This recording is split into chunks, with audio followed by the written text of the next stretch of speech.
Hello everyone. आज का जो हमारा टॉपिक है वो है equivalence class partitioning and boundary value analysis.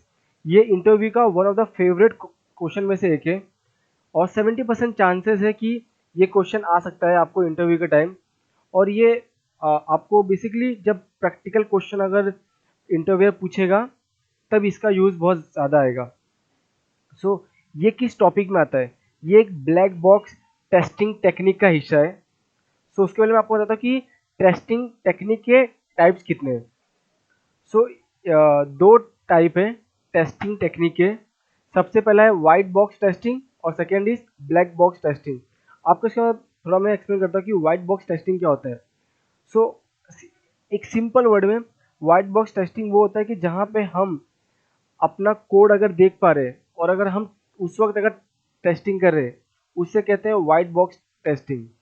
For example समझ लो एक डेवलपर, ये बेसिकली खासकर डेवलपर लोग करते हैं क्योंकि उसने कोड लिखा है तो अपना कोड वो देख पा रहे हैं। समझ लो उसने एक कैलकुलेटर डिज़ाइन किया है तो उसने इनपुट किया 2+2, तो वो कोड देख पा रहा है कि उसने कोड में क्या लिखा है, तो उसका आंसर आ गया 2+2 = 4। सो इसे हम यूनिट टेस्टिंग भी कहते हैं। और सेकेंड क्या है? Black box testing. ये बेसिकली ये टेस्टर ही करता है और इसमें बहुत सारे टाइप आते हैं। आप कह सकते हो integration testing, smoke testing, functional testing, बहुत सारे टाइप के टेस्टिंग इसके अंदर कवर होते हैं। और ब्लैक बॉक्स मतलब जहाँ पे हम अपना कोड नहीं देख पा रहे, हम एज अ टेस्टर हम कोड नहीं देखते।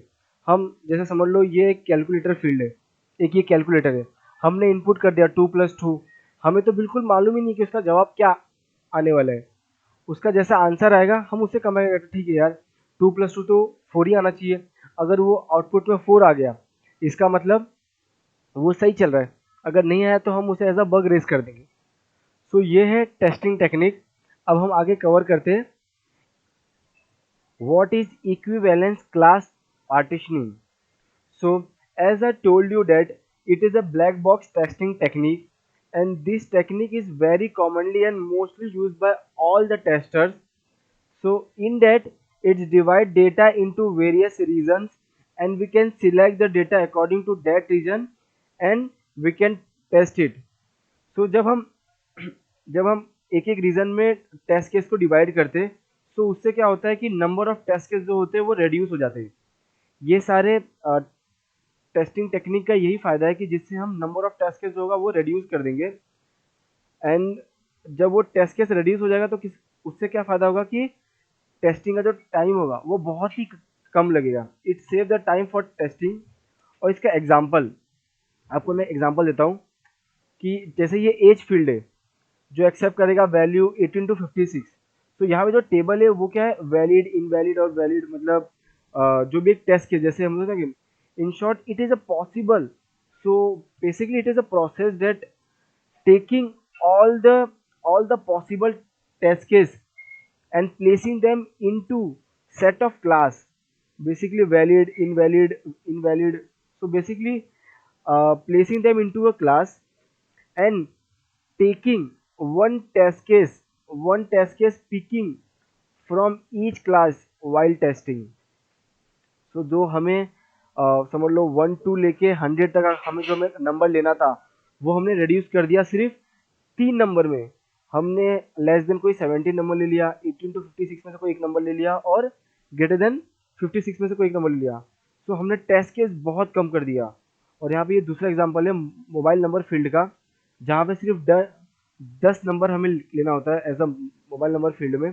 यहाँ पे हमने क्या कर दिया, हमने 3 टेस्ट केस में उसको डिवाइड कर दिया, जहाँ पे हम सिर्फ एक 9 नंबर या फिर उससे कम ले लेंगे, जहाँ पे हम वैलिड डेटा के लिए सिर्फ एग्जैक्ट 10 नंबर लेंगे और एक 10 नंबर से ज़्यादा ले लेंगे।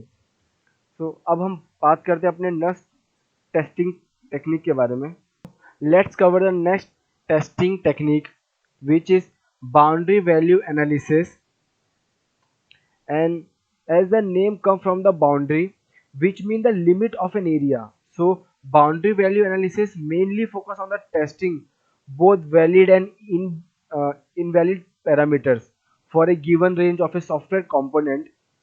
And Basically, what happened, boundary value analysis is a testing technique which used to identify error at the boundaries rather than those that existing in the center input of domain. So in our earlier example, instead of checking one value from the each partition, now we will check the value at the partition line, so into at the boundary line. And as I told you that boundary value analysis is a next part of a equivalence class partitioning. So for designing test cases where test cases are selected at the edge of a equivalence classes, and equivalence and boundary value analysis are closely related, and we can use both the testing technique at the all the level of test cases, all the level of testing. And boundary value analysis is also known as the range checking, and I will explain you with this example. So यहाँ पे जैसे हमने जो same field लिया, same as का field लिया, जहाँ पे जो क्या वैल्यू एक्सेप्ट कर रहा है वो 18 टू 15 6। तो हमने पिछली बार क्या किया था, सिर्फ एक 3 बॉर्डर लाइन खींचा था और वहाँ पे हमने इनवैलिड, वैलिड और इनवैलिड लिया था। बट यहाँ पे क्या है, यहाँ पे हम बाउंड्री पे चेक करेंगे। सो जब इक्विवेलेंस क्लास पार्टीशनिंग जो था ना, उसमें जब हमने टेस्टिंग किया, जब बड़े बड़े टेस्टर ने टेस्टिंग किया, तो उनको मालूम पड़ा कि यहाँ जो ज़्यादा जो एरर आते हैं ना वो बाउंड्री पे आते हैं, बहुत ज़्यादा एरर आते हैं। सो वो हम लोग मिस कर रहे थे।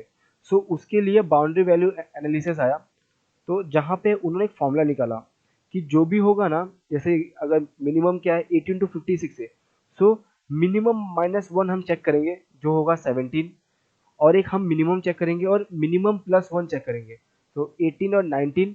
और सेम यहाँ पे भी मैक्सिमम चेक करेंगे और मैक्सिमम -1, 56 और 57 हम 56 और 57 चेक करेंगे और मैक्सिमम +1 भी चेक करेंगे। तो यहाँ पे हम कितने टेस्ट केस कवर कर रहे हैं, 1 2 3 4 5 और 6। और इक्विवेलेंस क्लास पार्टीशनिंग में क्या था, हम सिर्फ 3 टेस्ट केस कवर कर रहे थे। पर यहाँ पे हमने बाउंड्री में जब हमने चेक किया तो हम ऐसे 6 टेस्ट केस में अच्छे से इसको कवर कर पा रहे। और यहाँ पे ये चीज़ें नेम फील्ड को लेके दी है, this accept only 6 to 12 character. और यहाँ पे हम लोग क्या मिनिमम -1 चेक करेंगे, मतलब 5 कैरेक्टर, जिसका अगर इसने एक्सेप्ट कर लिया या फिर मतलब ये एरर मैसेज देना चाहिए जो इनवैलिड है। मिनिमम -1 मतलब इनवैलिड हो गया, मिनिमम हो गया 6, मिनिमम +1 7, और मैक्सिमम हो गया 12, और मैक्सिमम -1 11। सो 6 7 11 12 ये हम वैलिड रेंज वाले, वैलिड डेटा वाले चेक करेंगे। और यहाँ पे इनवैलिड क्या रहेगा, मैक्सिमम +1, सो 13 कैरेक्टर, सो ये इनवैलिड हो जाएगा। ऐसे करके हम बाउंड्री वैल्यू एनालिसिस पूरा कवर कर लेंगे। ये इंटरव्यू में बहुत बार आता है।